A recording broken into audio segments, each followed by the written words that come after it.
Are you learning Japanese or thinking of learning Japanese but feel super overwhelmed or don't know where to start? Trust me, I know exactly how overwhelming it can be. Whether you're trying to watch anime without subtitles or have meaningful conversations with friends or even live in Japan, this video is for you. Hi, if you don't know me, my name is Emmy. I was born and raised in Tokyo, Japan, and on this channel, I try to bring the authentic side of Japan from a unique native perspective. After moving back to Japan after 4 years of living abroad, it has inspired me to relearn the language again. But pretty much because I spoke English my entire life and I spent the last 4 years abroad, reconnecting with the language has definitely come with challenges. Today, I'm gonna walk you through the exact steps that I am taking to learn Japanese faster, covering everything from the basics like learning hiragana and katakana to using smart tools that make studying both effective and fun. Let's dive into it. Step number 1 is to learn the alphabets. In the Japanese language, we have 3 alphabets, but the 2 most basic ones are hiragana and katakana. So hiragana and katakana are the 2 most basic alphabets in the Japanese language and each have 46 characters. Hiragana is basically the core grammatical structure and is the most basic writing system in Japanese. It's used for grammar, sentence particles, and native words. I would say that hiragana is the first step in learning Japanese as it's essential for reading and writing basic Japanese. For example, in order to write neko, which translates to cat in Japanese, you would write it in hiragana. On the other hand, katakana is primarily used for foreign words, onomatopoeia, and emphasis. For example, TV in Japanese is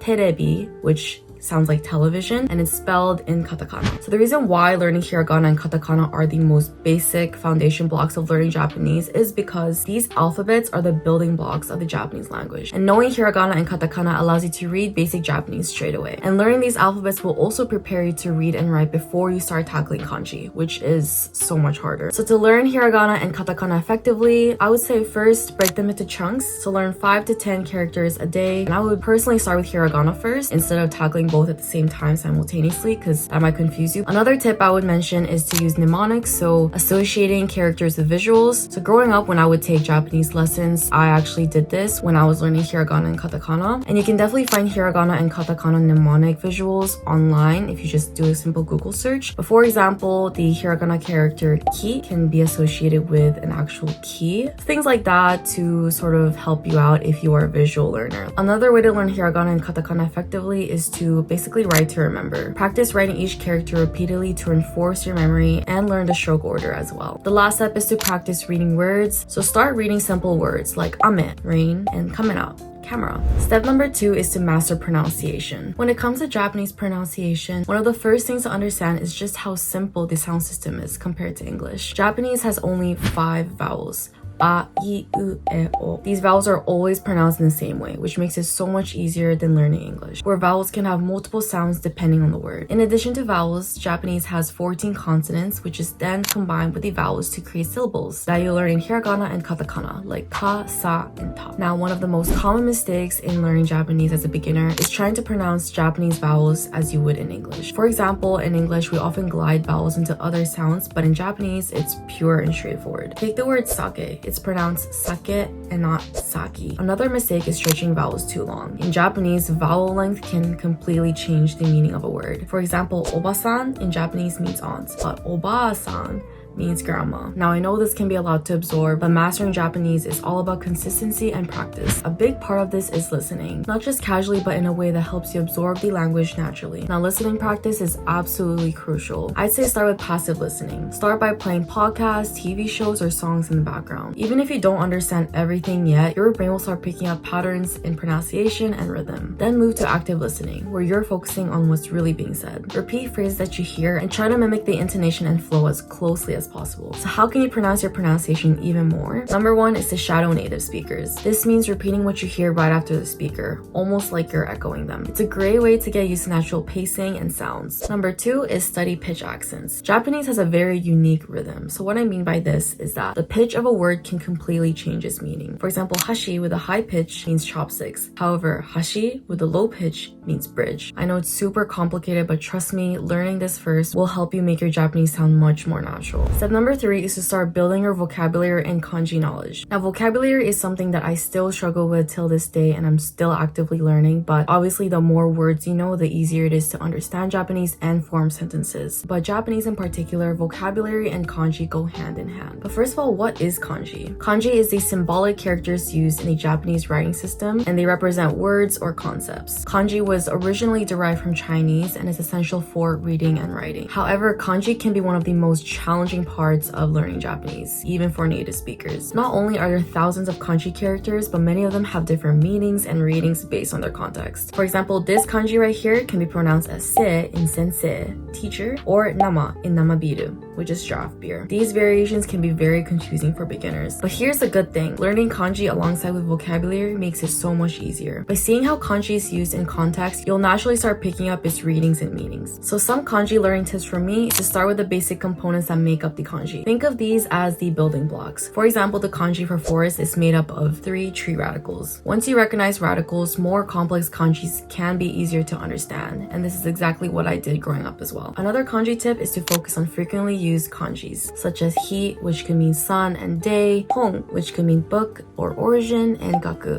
which is study. Basic kanjis like this will appear in everyday language and can help you build a solid foundation. Another kanji learning tip is to learn vocabulary alongside with kanji. This method reinforces the kanji's meanings but also its readings. This is especially important because many kanjis have multiple meanings and readings based on their context. And obviously the more words you know, the easier it is to learn Japanese and to form sentences. And while traditional textbooks are helpful, there are incredible online tools and apps designed to make kanji and vocabulary learning effective and enjoyable. Let's talk about one of my favorites, MochiKanji. So I've been using an app to better my Japanese and it's been a complete game changer. The app that I've been using is called MochiKanji and it's completely free to download. And I just want to talk about how cute and interactive of an interface this app has. It makes learning both fun and efficient. Now let me show you how it works and why it's so effective. First, the app provides a variety of courses tailored to different skill levels, from absolute beginner level to advanced learners from JLPT N5 to N2. And it also has other specific courses such as Minna no Nihongo and Genki. This means that you can explore which level you may be at and start at a level that you're comfortable with and gradually begin from there.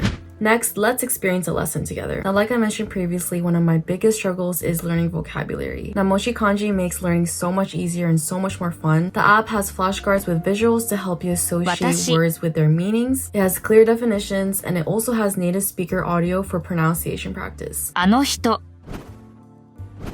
But not only that, the flashcards also have sample sentences so you can see how the words are used in context. After learning each word, you take quizzes to test your understanding, ensuring that you have retained what you just learned. There's even a countdown timer to add a bit of challenge and to keep you focused during your review sessions. It's super easy to use and it's designed to be beginner friendly with small manageable steps to help you build your confidence as you learn. Another standard feature of MochiKanji is golden time, which is applied space repetition method, a scientifically proven learning method. Now, what is space repetition? So space repetition is a technique that helps you retain information longer by reviewing it at specific intervals just before you're likely to forget.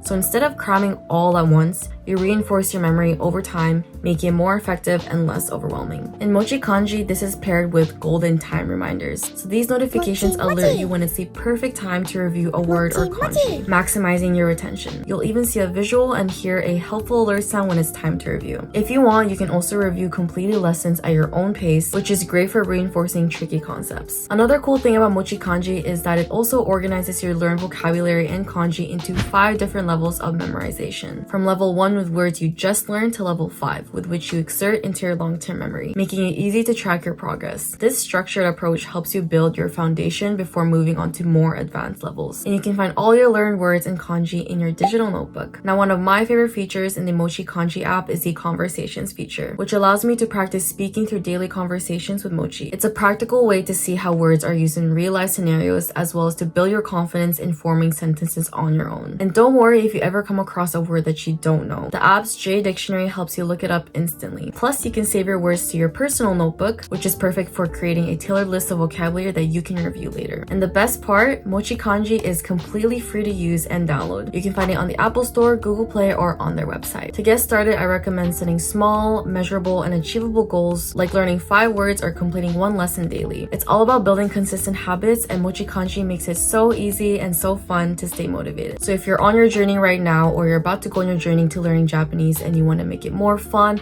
and effective, definitely give MochiKanji a try. Links to download the app are in the description down below. By now, you've probably built a strong foundation on vocabulary and kanji, but words alone won't help you communicate. You need to learn how to put them together to form sentences. And that is where grammar comes in, which is step number 4. Aside from kanji, grammar in Japanese is probably the most complex and it's the most crucial. It's what allows you to form clear sentences and for you to be able to express yourself clearly. There is good news though. Japanese grammar follows a consistent structure, which makes it very approachable if you take it step by step. For beginners, I recommend starting with subject, object, verb sentences. What I mean by this is that, for example, in English, you might say, I eat bread. In Japanese, this sentence becomes, watashi wa pan o tabemasu, where the verb comes at the end. And understanding basic particles like wa for marking the topic, o for marking the object, and ni for indicating time or place will also help you build more complex sentences. Practice is key here. Write or say one new sentence daily using the vocabulary that you have learned. It's a small habit that will make a big difference during your journey. As you progress, you can use the JLPT levels as a guide. Start with N5, which focuses on essential grammar and vocabulary, and gradually work your way up to N4 and beyond for more advanced concepts. Now, my biggest advice is to not rush this step at all. I know that for some of us trying to learn a new language, we want to learn it as quickly as possible, but realistically, being able to be fluent in a language, let alone Japanese, will take some time. Obviously, little by little, you will get there, but don't expect to get there by rushing yourself, because how are you going to be fluent in a language if you're not fully grasping a concept before moving onwards? Once you've covered grammar, vocabulary, and kanji, you'll start to see everything come together in your Japanese learning journey. But here's the thing, progress doesn't happen overnight. Coming from someone who has spent the last 4 years abroad and coming back to Japan, I can definitely say that learning Japanese is a marathon and not a sprint, and it's about building measurable habits and staying consistent over time. I know a lot of us have busy lives, but even with small daily goals, such as studying for 20 minutes or learning 5 new words every day, can make a huge difference over time. Now, one tool that's really helped me stay on track ever since I moved back is the MochiKanji app. It makes daily practice fun, interactive, and effective.